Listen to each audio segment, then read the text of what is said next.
Well, hey there, I got asked about NHL. So we're doing a quick NHL algorithm video. I just prepared the file, so let's go over it real fast.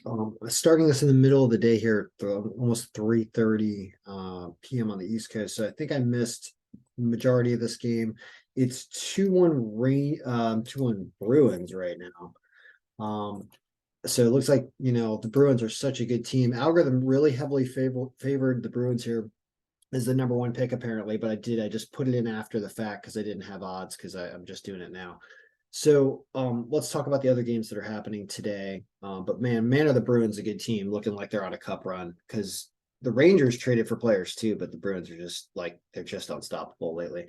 So number two is Minnesota, an underdog line against Calgary. There's a lot of home money on Calgary. If this is Markstrom actually going, which I don't know if he's confirmed now. We're gonna do that formula in here because I didn't do that. So it's doing it so fast. Let's try that and refresh, and then we'll be able to check to see if he's expected or confirmed. And Markstrom's apparently confirmed. How about that? I'm not a fan of I'm a fan of betting against Markstrom lately. This is a repeat of a game that just happened, right? Didn't these two just play? And did Minnesota just beat them? Did I get this right? Am I looking at the schedule properly? I think so. Let's see the date on these games. The fourth, today's the fourth. Yeah, I think this is correct. A lot of back-to-back games or same teams playing or something like that. So that's amazing line. It's only because Calgary's at home and there's just home money and Saturday in Calgary is what's going on. So that's got to be on the list. With Gustafson's playing so well that he's a good person to bet on right now. Calgary under in goals, right? Stuff like that. So Minnesota's on there. Toronto and Vancouver says Toronto again, but they're minus 205. Demko, we have expected goalies. I don't understand what's going on with Matt Murray. Did he get traded? Like, I thought he got traded. I thought he was on a different team. Like, weird stuff happened. I don't know whether he got traded or got traded back or what is going on.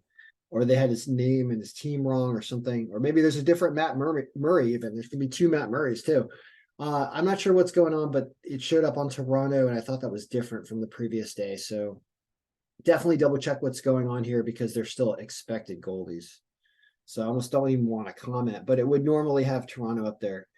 Ottawa over Columbus. Ottawa has picked it up recently, including a win over the Rangers just like 2 days ago, right? Columbus trying out a new goaltender in Hutchinson. So this rating, I gave him Merzlikins stats, which is not a very favorable thing to do. But even if you give him better stats, it's still probably going to favor Ottawa. But that line's really bad. So I don't know. It's still a hockey game with a new goaltender. I would say stay away. I always stay away from new goalie games. You never know what's going to happen. Number five, LA over St. Louis. Yeah, St. Louis is really not making a playoff run this year, it looks like. Korpisalo, who did get traded to LA, right? Um, he's there making a start today. So he's trying to show that he can play. So I understand why this is minus 200. I think the team's going to fight for him. I think he's going to try to play. So his rating is barely better than Bennington. But the rest of LA is stronger. So that LA pick, here's where you could try out not really a new goalie, but a goalie on a new team. And if his rating is real from the previous team, which was he was with Columbus, right? I should double check because that's a really good rating to be a Columbus goaltender. Let's ask Google real quick. Did Jonas Korpisalo get traded from some team? Google. Kings acquired in goaltender in a trade with Columbus. So yeah, so having a 60% goalie rating on Columbus, which is what Korpisalo had, is pretty good because they're a pretty bad team. So this LA should win this game. They should be fighting for it. So that's a pick on there. You got Minnesota and LA are big ones.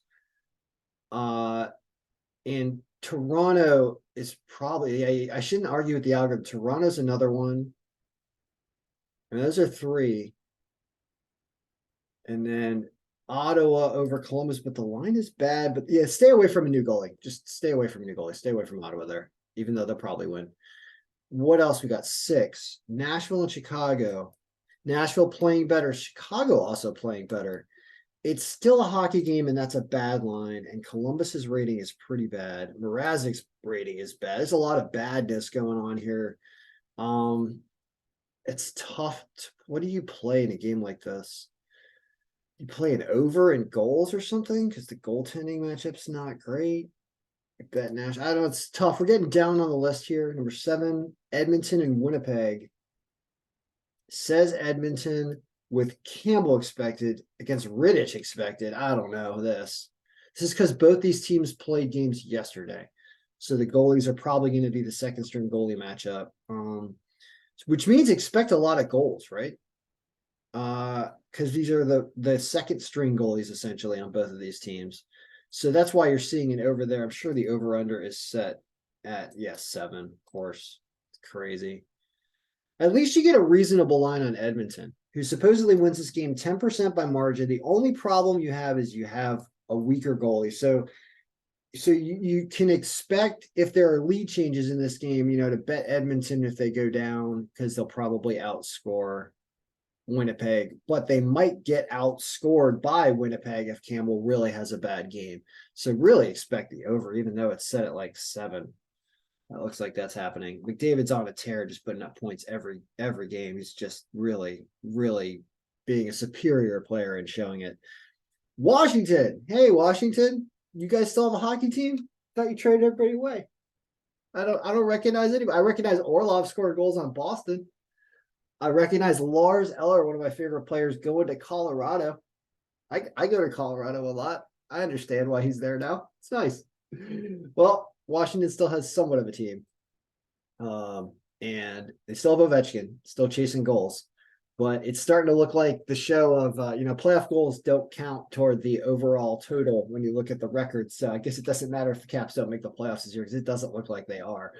Even John Walton took a couple weeks off. The guy who does the color commentary for the radio and stuff like that, who's very well known, very, very recognizable voice. They got new guys in there. I think everyone's like, we're all leaving town. We're all taking March recess. So will the Caps do well against another pretty bad team in San Jose? They barely beat Anaheim the other day. It says they will barely beat San Jose today.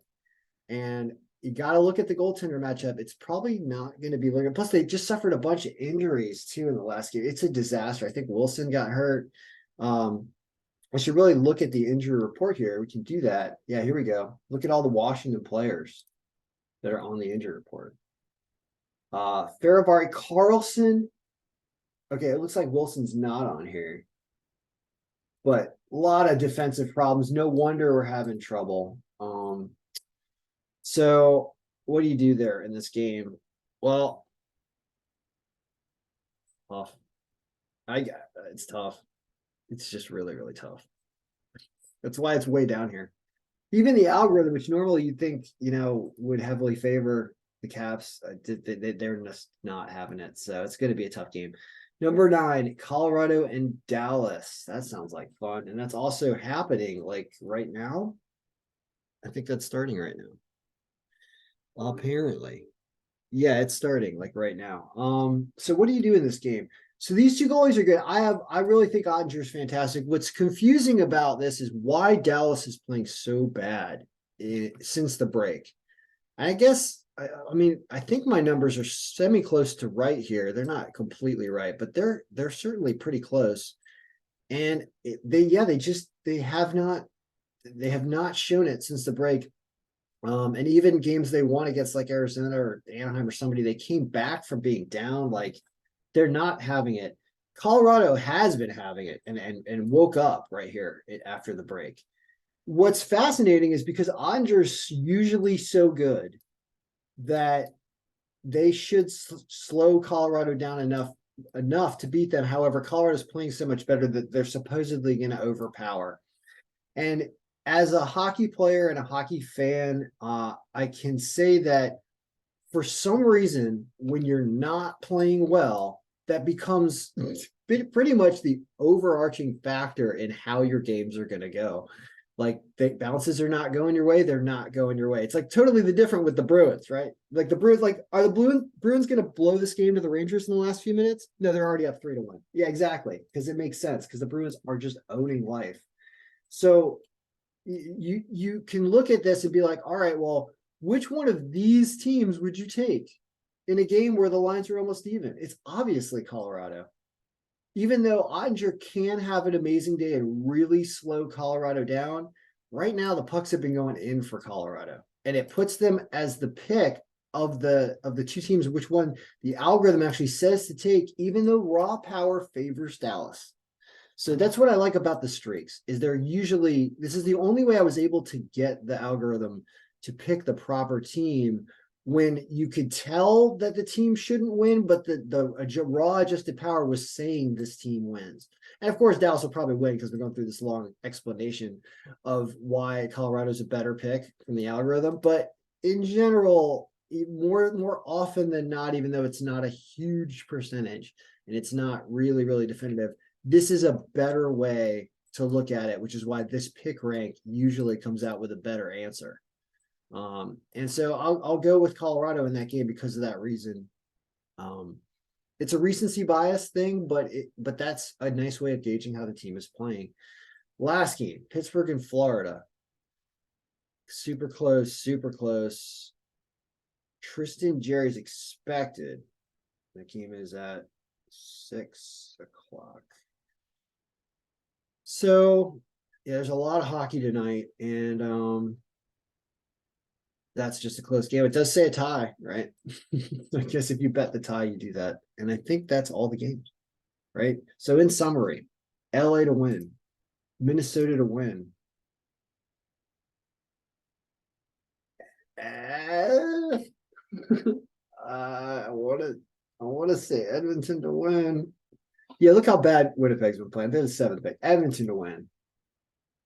Toronto, Vancouver playing a little better, but Demko, I wish we knew what the goalie situation. I'm going to stay away from this game because of the goalie situation and because the minus 205. We don't know what the goalie is, so stay away from that. I stayed away from Ottawa, even though they're probably going to win. Oh, what do we do? Washington game.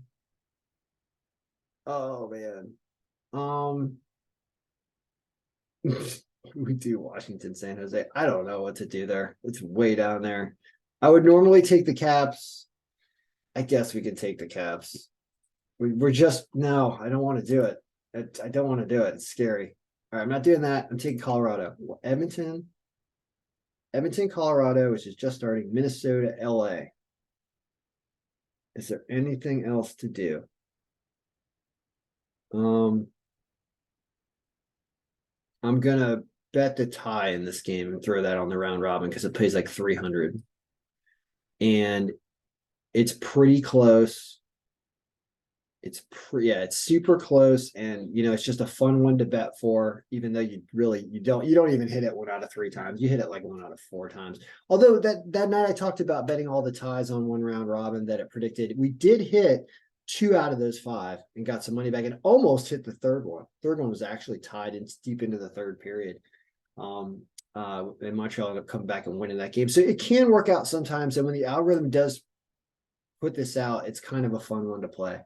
So I'll do that. Those will be 5, and then maybe I'll add the Caps. So this is why I had too many picks on there. But the 4 big ones that you're supposed to win: Colorado, Edmonton, Minnesota, and LA.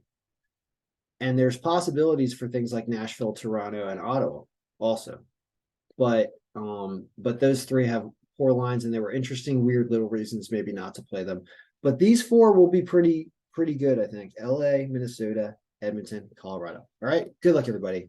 Enjoy some hockey. I'll probably be doing a video from a rink or something. Tomorrow, maybe. There's a lot of hockey going on. A lot of youth hockey going on that we got to take care of this weekend. So we'll see. All right. Good luck. Now, your picks be winning.